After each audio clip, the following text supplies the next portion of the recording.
지난 시간 솔로몬의 마음이 하나님에게서 떠나 하나님 앞에서 악을 행하였음을 우리가 보았죠.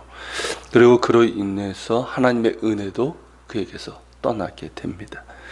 본문의 기록은 그 이후에 솔로몬의 왕국이 흔들리기 시작한 것들에 대해서 보여주고 있습니다. 그러니까 국력이 약화되고 분열되는 조짐들이 나타나고 더 커져만 갔던 것이죠.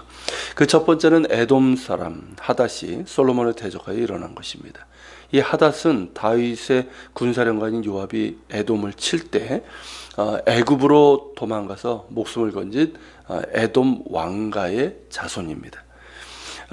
이 애굽으로 피신한 에돔의 왕손을 애굽 왕인 바로가 받아주었을 뿐만 아니라 보호해주고 바로의 처제, 그러니까 왕비의 동생을 아내로 주기까지 했습니다.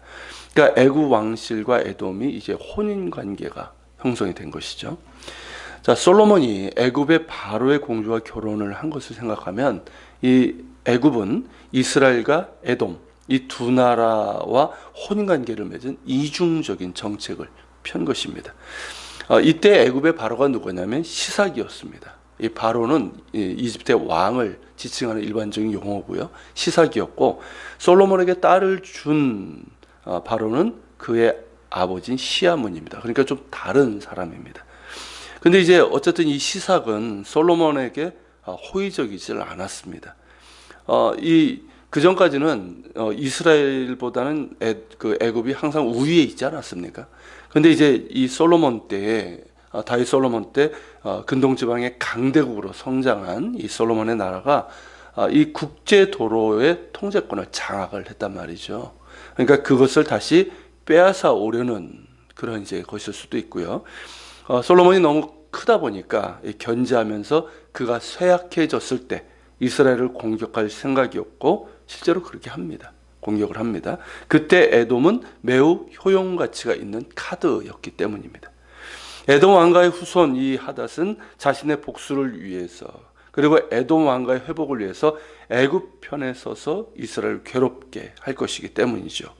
이런 기대대로 하닷은 다윗과 요압이 죽은 후에 애굽의 바로에게 청해서 고국으로 돌아가게 해줄 것을 청합니다. 하닷이 정확하게 언제 에돔으로 돌아왔는지는 본문에 기록되어 있지 않지만 여러 정황으로 본다면 솔로몬의 통치 중반 이후에 돌아온 것으로 여겨집니다. 그때 에돔으로 돌아와서 에돔 왕조의 회복을 도모하기 시작했겠죠. 그러면서 이제 솔로몬에게 대적하기 시작했고 솔로몬의 통치 후반에는 아주 노골적으로 솔로몬을 대적한 것으로 보입니다. 그리고 또 다른 솔로몬의 대적자는 이제 북쪽에서 일어나게 되는데 엘리아다의 아들 르손입니다.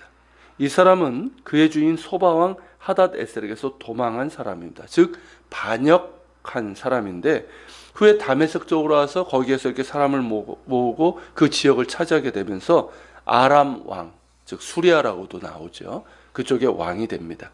이 역시 솔로몬 통치 중반 이후로 보입니다. 이렇게 솔로몬의 왕국은 남쪽에서는 에돔 왕가의 후손인 하닷이 그리고 북쪽은 르손이 아람 왕이 되면서 이스라엘을 괴롭히게 됩니다.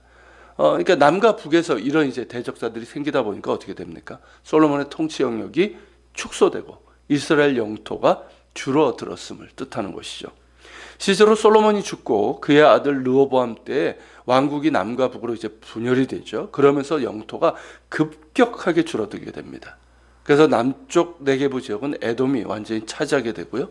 북쪽은 이 아람이 장악하게 되면서 이스라엘은 가나안 땅에 국한되고 맙니다. 그런데 솔로몬의 대적은 외부에만 있었던 것이 아니었습니다. 그 내부에서도 분열의 씨앗이 자라고 있었는데 솔로몬은 통치 초기서부터 이 성전과 왕궁 건축은 물론 수많은 건축 토목 사업을 추진을 했었죠. 그 과정에서 백성들이 노역에 이제 동원될 수밖에 없고 그리고 세금을 부과해야 될 수밖에 없는데 그 노역과 세금 부담이 누구에게 집중됐냐면 유다 지파를 제외한 북쪽의 10지파에게 집중이 되었습니다. 그러니까 어떨까요? 이 북쪽에 있는 지파들이 불만이 점점 쌓이기 시작하는 것이죠. 그런 가운데 북쪽 지파 쪽에 아주 중요한 인물이 등장하는데 그가 바로 여로보암입니다. 그는 에브라임 지파 사람으로 큰 용사였다고 기록하고 있어요. 그가 솔로몬이 예루살렘의 밀로를 건축하고 다윗성이 무너진 부분을 보수하는 공사를 할 때, 그때 이제 감독관으로 이제 참여를 했는데, 솔로몬이 일 처리하는 것을 보고 그를 요셉 족속의 일을 감독하도록. 그러니까 이 요셉 족속이라 하면 에브라임과 므낫세 지파잖아요. 그쪽, 그러니까 뭐 북쪽 다 포함하는 거죠. 그쪽 지파 일들을 감독하도록 일을 맡겼다는 것이죠. 그러면서 북쪽 지파 사람들의 인정을 받게 되고 지도자로서의 그런 이제 자격을 갖추게 됩니다. 자, 그런 중에 어느 날 선지자 아이야가 여로보암을 만나게 됩니다. 자, 아이야는 여로보암에게 하나님의 말씀을 전하죠. 아이야는 자신의 옷을 12조각으로 찢습니다. 그 중에 10조각을 주면서 이와 같이 솔로몬이 죽은 후에 그의 나라를 찢어서 그 중에 10지파를 너에게 주겠다라고 얘기를 합니다. 이게 하나님의 뜻이라는 거죠. 이는 솔로몬의 배도와 죄악으로 인해서 그의 나라를 빼앗아 그의 신하에게 줄 것이라고 하신 하나님의 말씀을 이제 전한 것이고, 이를 아이야가 매우 상징적으로 옷을 찢어서 한 거니까 상징적으로 가시적으로 그렇게 여로보암에게 전한 겁니다. 다만 유다 지파는 다윗 왕에게 주어서 그의 후손이 계속 이어질 수 있도록 하시겠다는 약속, 그건 약속이니까 이루어 가시겠다고 말씀도 전하죠. 동시에 북쪽 지파의 왕이 될 여로보암에게 그가 택하고 행해야 될 것이 무엇인지를 분명하게 전합니다. 그것이 이제 38절서부터 나오는 거죠. 그게 뭡니까, 여러분? 하나님께서 명령하신 모든 일에 순종하고 그 길에 행하라는 것이죠. 하나님 보시기에 합당한 일을 하고 다윗처럼 하나님의 율례와 명령을 지킨다면 하나님께서 그와 함께 하셔서 다윗을 위해 세우신 것처럼 그를 위해서 견고한 집을 세우시겠다 말씀입니다. 이 말씀이 누구하고 똑같냐면 솔로몬에게 주셨던 말씀과 같습니다. 즉 솔로몬도 그렇고 여로보암도 그들 자신의 자격이나 능력으로 인해서 그의 나라가 견고해지는 것이 아니라 그들이 하나님을 경외하고 그 율례와 명령에 순종하면서 하나님께서 명령하신 길로 갈 때 비로소 견고한 집이 세워질 수 있다는 사실입니다. 견고한 집은 하나님께 대한 신실함에서 주어지는 은혜라는 것이죠. 이것을 잊지 말라는 거예요. 근데 여러분, 이것은 여로보암이나 솔로몬에게만 국한되는 것이 아니라 모든 이들에게, 또 우리에게도 또 동일한 원리라고 믿습니다. 그러니까 하나님께 대한 신실함이죠. 그러니까 우리가 하나님께 대해서 신실할 때, 주님만을 정말 경외하고 그분의 말씀에 정말 신실함으로 순종하고자 할 때, 거기로부터, 그것에서부터 비롯되는 은혜와 복이 있다는 것을 우리가 기억해야 된다는 것입니다. 그리고 복을 받기 위해서가 아니라 하나님이시기에 그에 합당한 경배와 순종을 들을 수 있는 믿음으로 나아가야 된다는 것이죠. 이것이 바로 하나님께 대한 신실함입니다. 하나님께서는 신실하십니다. 그리고 당신께 신실한 사람들에게 은혜와 복으로 응답해 주십니다. 우리 같이 기도하겠습니다.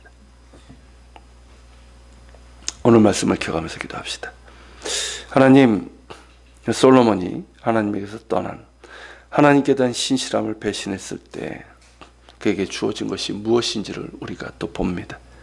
그리고 북쪽 지파의 왕이 될 여로보암에게 하나님께서 요청하신 것이 무엇인지도 우리가 기억하게 하시고, 신실하신 하나님을 기억하면서 우리 역시 하나님 앞에 더 신실한 믿음과 순종으로 살아갈 수 있도록 도와주시고, 오늘도 그러한 삶을 살아갈 수 있도록 인도하여 주시옵소서. 우리가 기도합니다.